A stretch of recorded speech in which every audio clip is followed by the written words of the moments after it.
Welcome to new TV Telugu. ఇప్పుడు AP top 10 చూద్దాం. నరసాపురం నియోజకవర్గం నాగిడిపాలెం బ్రిడ్జ్ దారి తిప్పలో గల నరసాపురం వ్యవసాయ మార్కెటింగ్ శాఖ చెక్ పోస్ట్ ను నరసాపురం ఎమ్మెల్యే భూముడి నాయకర్ ఆకస్మికంగా తనిఖీ చేశారు. ఈ సందర్భంగా చెక్ పోస్ట్ పనితీరుపై సిబ్బందిని పూర్తి వివరాలు అడిగి తెలుసుకున్నారు. చెక్ పోస్ట్ రికార్డులను పరిశీలించిన ఆయన సిబ్బందికి పలు సూచనలు చేశారు. నరసరావుపేట మాజీ ఎమ్మెల్యే గోపిరెడ్డికి గుంటూరు జిల్లా కోర్టు ముందస్తు బెయిల్ నిరాకరించింది. ఎన్నికల సమయంలో నరసరావుపేట మున్సిపల్ హైస్కూల్ వద్ద వివాదం నెలకొంది. ఈ ఘటనలో గోపిరెడ్డిపై రెండోపట్న పోలీస్ స్టేషన్లో కేసు నమోదైంది. ఈ కేసులో తనకు ముందస్తు బెయిల్ ఇవ్వాలని మాజీ ఎమ్మెల్యే జిల్లా కోర్టులో పిటిషన్ వేశారు. నిషేధిత మాదక ద్రవ్యమైన గంజాయిని విక్రయిస్తున్నారన్న సమాచారం మేరకు తెనాలి 3 టౌన్ ఎస్ఐ రమేష్ బాబు ఆధ్వర్యంలో తెనాలి పట్టణంలోని 30వ వార్డు చెంచుపేట ఊడా పార్క్ లోపల తనిఖీలు నిర్వహించారు. ఈ తనిఖీల్లో భాగంగా 6 అనుమానితుల్ని అదుపులోకి తీసుకుని వారి వద్ద నుంచి 1100 గ్రాముల గంజాయిని స్వాధీనం చేసుకున్నారు. 6 వ్యక్తులను అరెస్ట్ చేసి రిమాండ్కు తరలిస్తున్నట్లు పోలీసులు తెలిపారు. పోలవరం ఎమ్మెల్యే చిర్రి బాలరాజుకు జన సైనికులు ఫార్చునర్ కారును బహుమతిగా అందజేసిన విషయం తెలిసిందే. అయితే ఈ గిఫ్ట్ ను తిరస్కరిస్తున్నట్లు ఎమ్మెల్యే బాలరాజు ఓ వీడియోలో స్పష్టం చేశారు.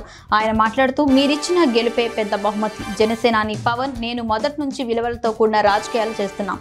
అందుకే తిరిగి కారును జన సైనికులకే ఇచ్చేస్తున్నా. మీ ప్రేమకు హృదయపూర్వక కృతజ్ఞతలను చెప్పుకొచ్చారు. పలాస మింగ్ లేఅవుట్ పై అధికారులతో సమీక్ష సమావేశాన్ని పలాస ఎమ్మెల్యే గౌతు శిరీష నిర్వహించారు.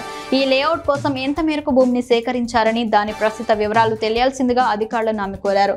ఈ సందర్భంగా వారు ఎమ్మెల్యేకు పూర్తి సమాచారాన్ని అందించారు. దీనిపై పూర్తి అవగాహనతో తిరిగి అధికారులను ప్రశ్నిస్తున్నానని ఆమె అన్నారు. వాలంటీర్లు లేకుండానే పింఛన్లు పంపిణీ చేసిన ఘనత ఎన్డీఏ ప్రభుత్వానిదని ఎమ్మెల్యే నల్లమిల్లి రామకృష్ణారెడ్డి అన్నారు. అనపర్తి మండలం రామవరంలో ఆయన మీడియాతో మాట్లాడారు. వాలంటీర్లు లేకుండా పింఛన్ల పంపిణీ జరగదంటూ జగన్ వృద్ధులను ఎన్నో ఇబ్బందులు గురిచేశారన్నారు. ఎన్డీఏ కూటమి ప్రభుత్వం ఒక్కరోజుల అధికారులకు, కార్యకర్తలకు 95% పింఛన్ల పంపిణీ పూర్తి చేశారన్నారు. ప్రకాశం జిల్లా మార్కాపురం మండలం వేములకోట గ్రామ సమీపంలోని పూల సుబ్బయ్య వెలుగొండ ప్రాజెక్టు ముంపు గ్రామమైన గొట్టిపడియా పునరావాస కాలనీని జిల్లా కలెక్టర్ తమీం అన్సారియా పరిశీలించారు. నూతన బాధ్యతలు చేపట్టిన మొదటిసారి వెలుగొండ ప్రాజెక్టు పనుల పురోగతిని తెలుసుకునేందుకు మరియు ముంపు గ్రామాల ప్రజల యొక్క సమస్యలు తెలుసుకునేందుకు ఆయా ప్రాంతాలలో పర్యటించారు. ఈ కార్యక్రమంలో జిల్లా అధికారులు పాల్గొన్నారు. శ్రీకాళహస్తి పట్టణంలో మున్సిపల్ కార్యాలయంలో మీడియా సమావేశం నిర్వహించారు. ఈ సమావేశానికి మున్సిపల్ కమిషనర్ రమేష్ బాబు మీడియాతో మాట్లాడుతూ, శ్రీకాళహస్తి మున్సిపాలిటీ పరిధిలో ఎన్టీఆర్ సామాజిక భద్రతా పెన్షన్లు పంపిణీ 2 రోజుల్లో రికార్డు స్థాయిలో పంపిణీ చేయడంపై హర్షం వ్యక్తం చేశారు. సచివాలయం సిబ్బంది, స్థానికుల నాయకులతో సహకారాలతో పెన్షన్దారులకు 100% పెన్షన్లు పూర్తి చేశామన్నారు.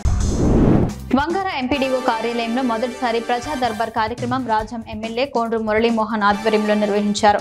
మధ్యాహ్నం రేగిడి మండలం ఎంపీడీఓ కార్యాలయంలో నిర్వహించారు. గ్రామ ప్రజలు నేరుగా కలిసి తమ సమస్యలను విన్నవించారు.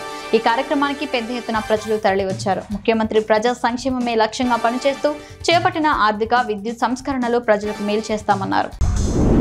కృష్ణా జిల్లా మోపిదేవిలోని శ్రీవల్లి దేవసేన సమేత శ్రీ సుబ్రహ్మణ్యేశ్వర స్వామి వారిని కృష్ణా జిల్లా దేవాదాయ శాఖ అధికారిని సంధ్య దర్శించుకున్నారు. కృష్ణా జిల్లా దేవాదాయ శాఖ అధికారినిగా నూతనంగా బాధ్యతలు స్వీకరించనున్న సందర్భంగా ముందుగా స్వామివారిని దర్శించుకున్నారు.